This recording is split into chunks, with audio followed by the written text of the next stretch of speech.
Bright lights, sold-out shows, red carpets. These are the traits we associate with celebrities. However, behind the dazzling smiles, there are untold stories where the spotlight fades and is replaced by a harsh reality. This isn't your typical rags-to-riches story. We're about to explore the heartbreaking downfall of celebrities who once enjoyed the spotlight, only to find themselves on the unforgiving streets. From a list of actors to chart-topping musicians, their stories are as diverse as they are shocking. So, what caused their downfall? Was it bad luck or something more? Dive in and find out. Number 1. Margot Kidder. An actress born in Canada who made her way in Hollywood for over 5 decades.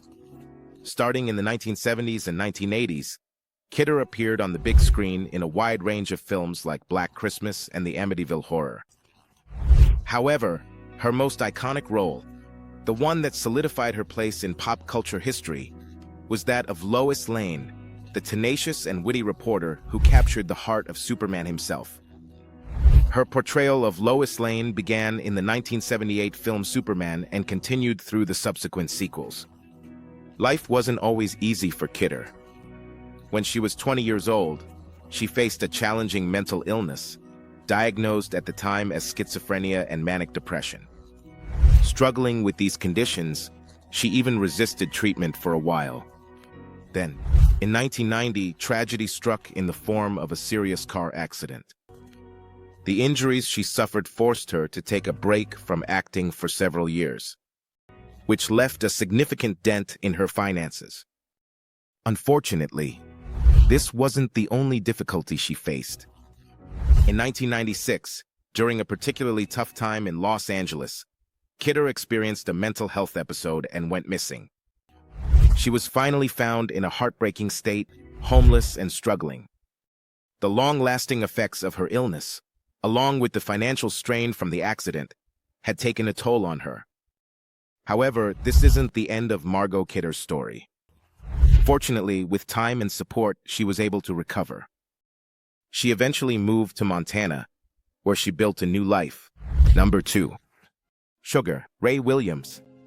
The name Sugar Ray Williams might not be on everyone's mind when talking about NBA legends, but his story is powerful, filled with triumphs and struggles. Williams was a star in his prime, leading the New York Knicks as their captain in the late 1970s and continuing into the mid-1980s. His professional career, however, took a heartbreaking turn, becoming a unique case in NBA history. Unlike many fallen stars whose downfalls are attributed to drugs, alcohol, or gambling, Williams' problems stemmed from a different source. Reportedly, he lost a significant portion of the money he received as a grant from the NBA Legends Foundation, an organization set up to provide needs-based assistance to retired players. The details of how this happened are still unclear, but the consequences were undeniable. By 2010, Williams' situation had become dire. News reports painted a grim picture. The former NBA superstar was found sleeping in the back seat of a broken-down car in Pompano Beach, Florida. This wasn't just any car. It was a 1992 Buick. Far from the kind of vehicle you'd expect an accomplished athlete to own. The story also revealed that Williams had somehow managed to spend around $2 million earned during his NBA contracts, leaving him in financial ruin. In an interview, Williams spoke bravely about her situation. He expressed his belief that retired players deserved better care from the NBA, highlighting the need for a stronger safety net to prevent such dramatic falls from grace. Unfortunately, Williams passed away on March 22, 2013. Number 3. Barkley. The name Barkley was once synonymous with power and dominance in the boxing world. A true champion, he won multiple world titles across all weight divisions, from middleweight to light heavyweight. He reigned in the ring in the late 80s and early 90s, amassing an impressive collection of championship belts, a dozen in total. However, like many athletes, the transition from the glory of the ring to a life out of the spotlight can be brutal. Financial mismanagement and a series of unfortunate circumstances led to a dramatic fall from grace for Barkley. The millions of dollars he earned during his boxing career, a sum estimated at around $5 million, eventually dwindled. She found herself relying on her niece to find a place to stay, taking refuge in a public housing complex known as Patterson House in the Bronx. At one point, his niece evicted him from the house after he was unable to contribute financially. The decline continued. With increasingly scarce resources, Barkley was forced to move into a budget hotel room. The hotel room was in bad shape, with the walls and ceiling showing signs of neglect. In a desperate attempt to meet his basic needs for food and housing, he even made the decision to sell 2 of his prized championship belts. However, hope shone through the darkness. Bronx Works, a local nonprofit organization, and Ring 10, a boxing charity, stepped in to offer a lifeline. Thanks to their combined efforts, Barkley found stable housing and the support he needed to rebuild his life. Number 4. Willie Aames. Willie Aames. A Journey Through Hollywood is a story of dazzling highs and humiliating lows. As a child actor, he captivated audiences in the late 1960s, fluttering across the screen in shows like Gunsmoke and The Wonderful World of Disney. Born in sunny Newport, California, Aames seemed destined to be in the spotlight. This premonition came true when he landed the iconic role of Tommy Bradford in the 1970s series 8 Is Enough. But Aames wasn't just a talented actor, he was also a musician.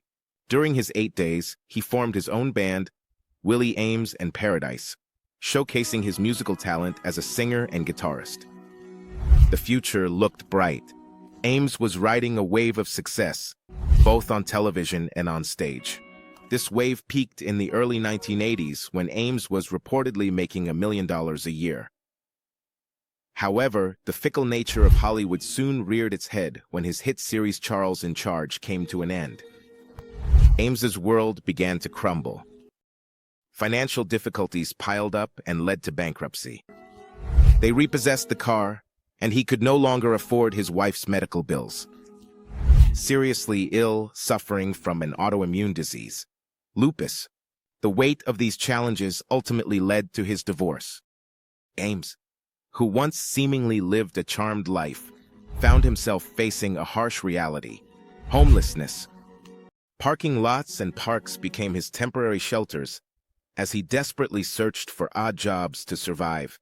Aames, however, later managed to turn his life around. Number 5. Erin Moran. The name brings back memories of laughter, poodle skirts, and carefree teenage days. As Johnny Cunningham in the iconic comedy Happy Days, she was America's sweetheart, a neighbor with a bright future. However, the final chapter of Erin Moran's story stands in stark contrast to the joy she brought to millions of people. Moran's path. After Happy Days, it wasn't paved with gold. The immense success of the show that launched her career proved hard to replicate. The transition from child star to adult actress was difficult. Roles became scarce, and the once steady stream of income dwindled to a minimum. In 2010, financial difficulties had forced Moran and her husband to leave their home in California and move in with her elderly mother to a trailer park in Indiana. This was not the glamorous life that Moran had known at the height of her fame. Reports suggest that the couple was living off an ever-decreasing sum of $65, which was the money from a settlement in a lawsuit filed by the cast members of Happy Days. Tragically, this financial strain wasn't the only challenge Moran faced. The struggles with depression and substance abuse cast a long shadow over her life. One night, after an alleged evening of drinking, a conflict arose between Moran and her husband's mother. This led to Moran being evicted from the trailer. The details surrounding her final days are still unclear, but she spent them without money and without a home. In 2017, Moran was found dead in Indiana. The alleged cause of death was a heroin overdose. Number 6. Sly Stone. If you're a funk fan, you might know the iconic Sly Stone. Their infectious rhythms and socially conscious lyrics helped define the genre alongside legends like James Brown and George Clinton, along with his band Sly and the Family Stone. They dominated the airwaves in the 60s and 70s with hits like Family Affair and Everyday People. In those golden days, Sly was living the high life.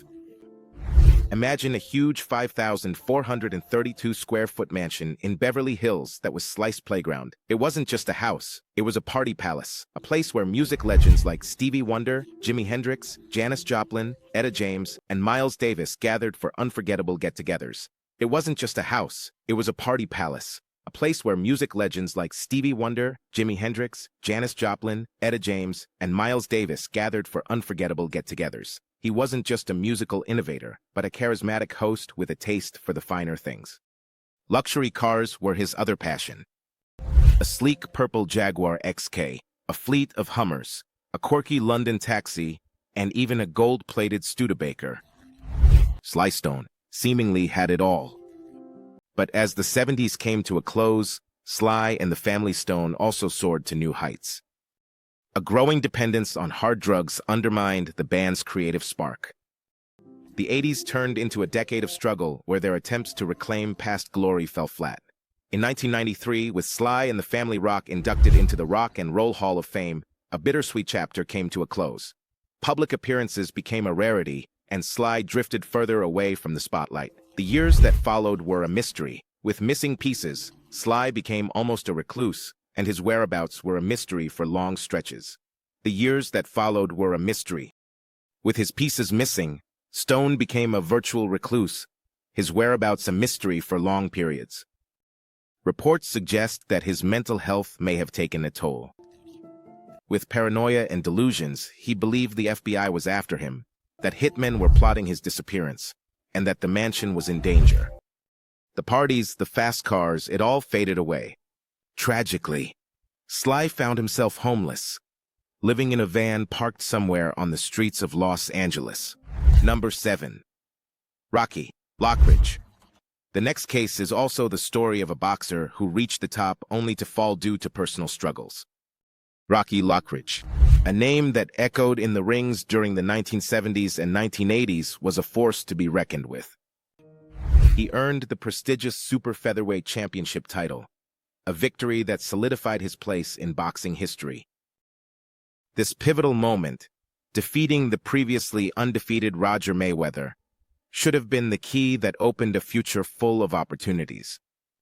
And for a few glorious years, Lockridge, he reveled in the spoils of his success. He enjoyed the spotlight, making appearances on television networks. And his hard work was generously rewarded with the substantial earnings that came from championship fights.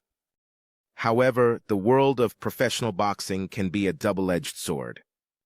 The same lifestyle that brings fame and fortune can also harbor hidden dangers. For Lockridge, this danger manifested itself in the form of alcohol and drugs, and these unhealthy habits would ultimately cast a long shadow over his future. By 1992, Lockridge's boxing career had come to an end. Unfortunately, his victories in the ring were replaced by a battle against addiction and homelessness. The years that followed were a brutal descent. He plunged into a world of drug abuse, nodding off from cocaine binges that could last for days.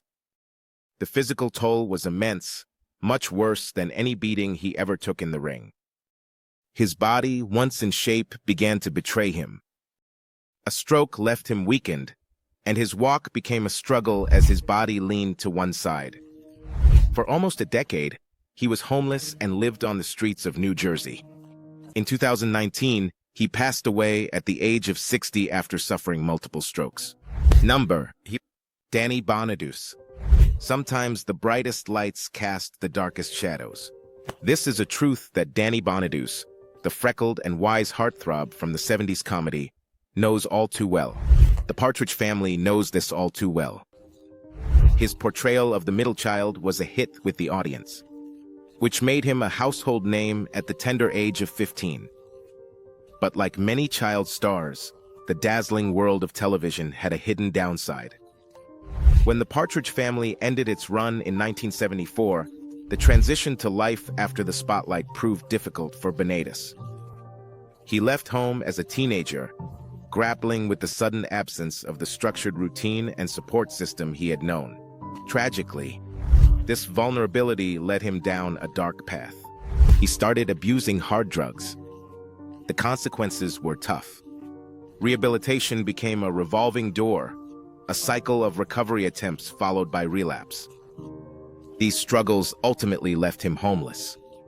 The streets of Hollywood, a place he once knew through the lens of a camera, became his harsh reality. His car, parked in the shade of the famous Grauman's Chinese theater, served as a temporary refuge. The irony wasn't lost on Bonadu. Despite living on the streets, Bonadu remained a recognizable figure to fans and would occasionally strike up conversations and even sign autographs. But as soon as the moment passed, he would return to his car. This period was further marred by a series of arrests. An attempt to buy cocaine in 1990 and an incident in 1991 involving charges of theft and assault in Phoenix painted a grim picture of Bonadus's life at that time. Fortunately, Bonadus's story doesn't end on a dark note. Since then, he has found stability and a successful career as a radio DJ in Philadelphia. Number 9. Natasha Lyonne. If you've ever seen the outrageous teen comedy American Pie, then Natasha Lyonne's face might look familiar. She burst onto the scene in that movie, and for a while, Hollywood seemed like her playground. But as quickly as her star rose, it threatened to dim. Landing roles in movies like Beverly Hills Cop kept her name out there. But behind the scenes, Lyonne was battling a different kind of story. One of addiction. Unhealthy dependencies began to cast a long shadow, and scandals started to chase her. An arrest in 2001 for Dewey, after driving a rental car on a sidewalk in Miami Beach, was just the beginning. The following year, she pleaded guilty, faced fines, and had to do community service, but the problems kept coming. In 2003, complaints from neighbors led to the eviction from her apartment. Not even a friend's house was a safe haven. She was evicted again. Forced to face the harsh reality of homelessness, court appearances became a recurring theme. The charges of harassment, mischief, and breaking and entering added to the mounting pressure. Health issues worsened her problems. A diagnosis of hepatitis 100 and a treatment with methadone became part of her story, and in 2012, heart surgery served as a wake-up call. But Natasha Lyonne is a fighter. She finally sought the help she needed and entered treatment for her substance abuse issues. This marked a turning point. Lyonne has managed to recover, rebuilding her life piece by piece. She landed a role in the hit Netflix series Orange is the New Black, showing her talent to a wider audience. And that wasn't all. Drawing from her own experiences, she even created her own series. The story of the Russian doll Natasha Lyonne, critically acclaimed, is one of resilience. It shows that sometimes the biggest comebacks start by facing your demons head-on. Number 10. Ray Williams. The story of Ray Williams is a classic tale of rags to riches and back again. Born and raised in Mount Vernon, New York, Ray Williams was not your average point guard. Standing tall at 6 feet 3 inches, he made his way onto the court at the University of Minnesota in the 70s. But his talent was about to take him to a much bigger stage, the Big Apple. Drafted high by the legendary New York Knicks, Williams came in with a point to prove, and for the next decade, he did just that consistently, averaging nearly 16 points per game. But basketball careers, like everything else, come to an end. Once the roar of the crowd faded, Williams found himself facing financial difficulties, which is a common struggle for many athletes. After retirement, it became a harsh reality. In 1994, the harsh reality of rising bills forced him to declare bankruptcy. Years went by, and in 2010, Williams' situation took a heartbreaking turn. He found himself homeless, his car his only shelter in Florida. However, a ray of hope emerged. An article from the Boston Globe detailed his struggles and resonated with some of his former teammates. With their help, Ray started to recover financially. He even went back to his home in Mount Vernon, the place where it all began. Unfortunately, just when he was rebuilding his life, tragedy struck. 100 answer. A ruthless opponent took Ray out of the game too soon. Number 11. Debbie Clark. American Gladiators was an exciting TV sensation in the late 80s and early 90s, captivating audiences with its intense competitions. The contestants faced off against formidable athletes known as gladiators in a series of challenging games. Among these gladiators was Debbie Clark, known for her fierce alias Storm. During 3 years, she dazzled viewers with her athleticism until a devastating knee injury forced her to hang up her gladiator gear. Debbie embarked on a roller coaster journey through various odd jobs, from personal training to trying her luck in the kitchen, and even pursuing a career in country music. For 3 years, she dazzled viewers with her athleticism until a devastating knee injury forced her to hang up her gladiator gear. Debbie went on a roller coaster journey through various odd jobs, from personal training to trying her luck in the kitchen, and even pursuing a career in country music. Unfortunately, success seemed to slip away. As if that wasn't hard enough, the royalty checks from the show never seemed to make it to her mailbox, adding financial strain to her already tough situation. In 2008, Debbie's life took a tragic turn when she fled a domestic violence situation, leaving her and her young son, Clayton, homeless on the unforgiving streets of San Diego, living in their car. Initially, they sought shelter in a shelter where they moved from shelter to shelter and found stability at St. Vincent, Delaware. Paul. Debbie's knee injury from her gladiator days made stable employment impossible. Vincent de Paul in downtown San Diego. However, Debbie's knee injury, a lingering reminder of her gladiator days, made it impossible for her to secure stable employment amid the bleak circumstances. A ray of hope emerged when Debbie crossed paths with Sean Shepard, the executive director of Embrace, an organization dedicated to helping the less fortunate, especially college students. Sean, a devoted fan of American Gladiators, instantly recognized Debbie and reached out to her and Clayton, offering them the support and assistance they desperately needed. This meeting changed Debbie's life and gave her hope for a better future. Number 12. Sam Worthington. Sam Worthington's journey to Hollywood stardom wasn't exactly filled with red carpets. It was more of a winding dirt road, full of unexpected turns and moments of doubt.